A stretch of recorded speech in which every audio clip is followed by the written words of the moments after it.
July 19th, 1988, Vero Beach, Florida. Just 101 days from the start of the program, an exciting lease on life is given to a superb aeronautical product.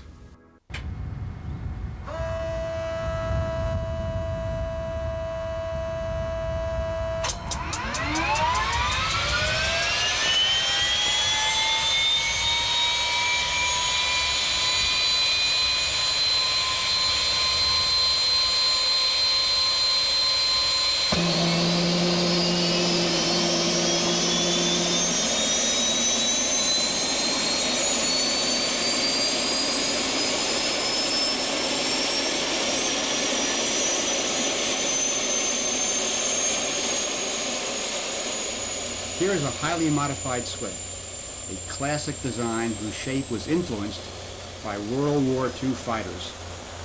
It's a modernized version of the airplane with reduced drag, a new aerodynamic shape, new canopy, and state-of-the-art turbine engine.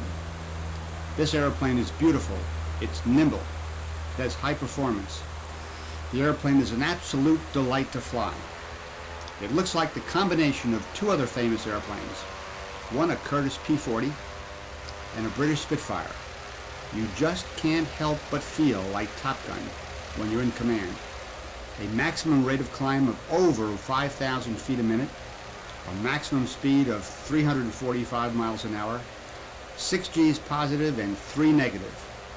It's simply an incredible airplane. Hello, I'm Roy Lopresti, and let me tell you about SwiftFIRE.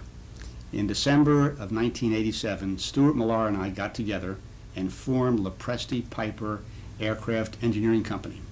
Stuart Millar's financial acumen, good business sense, and deep and thorough understanding of what all airplane things are about teamed up with Roy Lopresti's Skunk Works team and have developed this marvelous airplane. Lopresti Piper Aircraft Engineering Company's charter is to build exciting airplanes. In fact, to build the best airplanes anybody's ever seen. That's our task. That's our mission. It's important for us to do that personally. It's important for Piper. It's important for the personal airplane community. In fact, it's important for our country. It's a task that we at Lopresti Piper don't take very lightly. We intend to build the best airplanes you have ever seen. We are creating classic new airplanes whose performance and appearance are simply outstanding. Our small team combines creative technical skills, superb craftsmanship, and outstanding team spirit. We truly love airplanes, and we love our work. This team is located at the Vero Beach Airport in Florida and has the latest state-of-the-art CAD equipment and computers. Almost all of Lopresti Piper's technical design work is done on the CAD system. All the CAD stations are linked in a network, providing everyone with instant access to technical data. Configuration resolutions are made from a combination of technical evaluation modified by aesthetic judgment, with the emphasis on aesthetic judgment. Here, Jim Lopresti, project engineer on the Comanche, and Rocky Howard, our chief of structures, review the Comanche engine mount design. Here, Kurt Lopresti, project engineer on the Swift, and Carl Cornell, one of our engineers, compare computational aerodynamic data on the Swift. Our experimental shop is like no other I have ever seen. They assemble and test airplanes in record time.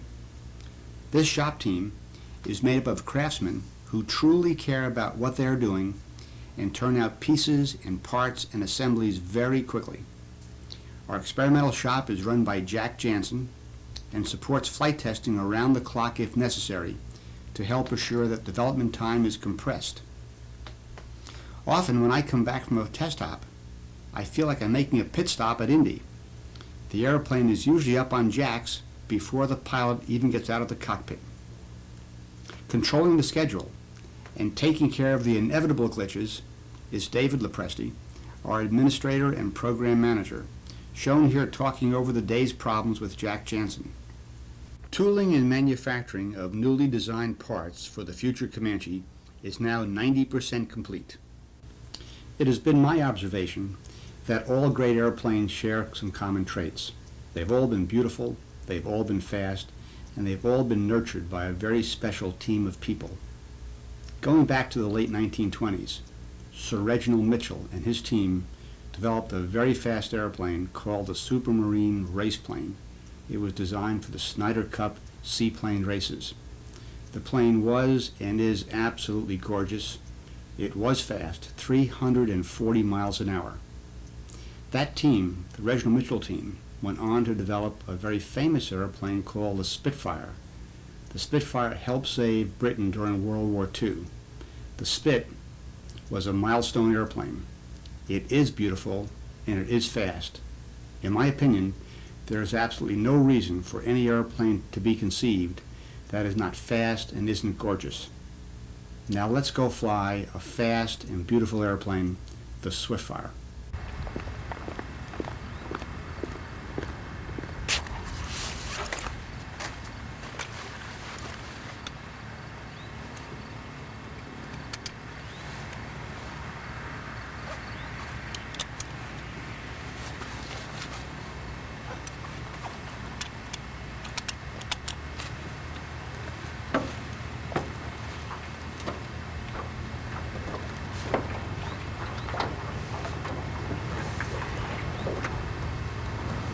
Here we go. Ground idle and the fuel's off, master on, ignition on, boost pump on. Clear!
Four Victors at Lopresti Piper, taxi takeoff, flight of 2.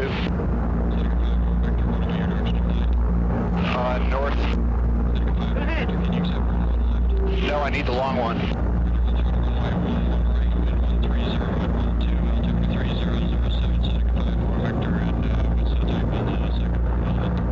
Swift.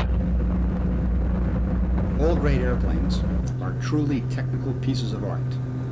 Call it comportment, call it pizzazz, call it sex, call it what you will. When you see an airplane that has true class, you know it instantly. It is our intent that all Lopresti Piper airplanes possess these traits. The Swift was conceived by people who had worked for Curtiss, so the physical appearance of the airplane is closely related to the Curtiss P-40. The airplane has good heritage. We selected the name SwiftFIRE for this airplane to tie together its past heritage with the gutsy, marvelous airplane, the Spitfire. The combination of the name Swift with fire, in our opinion, fits this airplane very well. SwiftFIRE. You won't find a lump, a bump, a round-headed screw, or round-headed rivet any place on this airplane that's not absolutely necessary.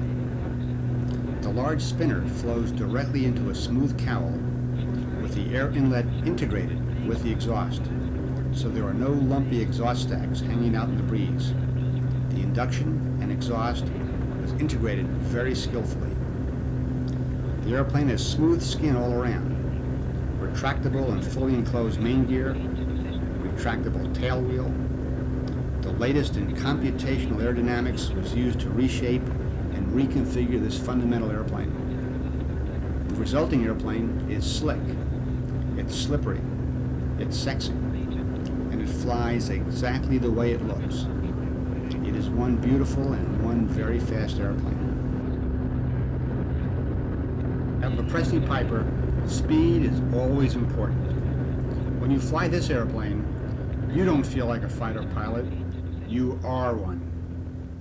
5-4 Victor is at Lopresti Piper.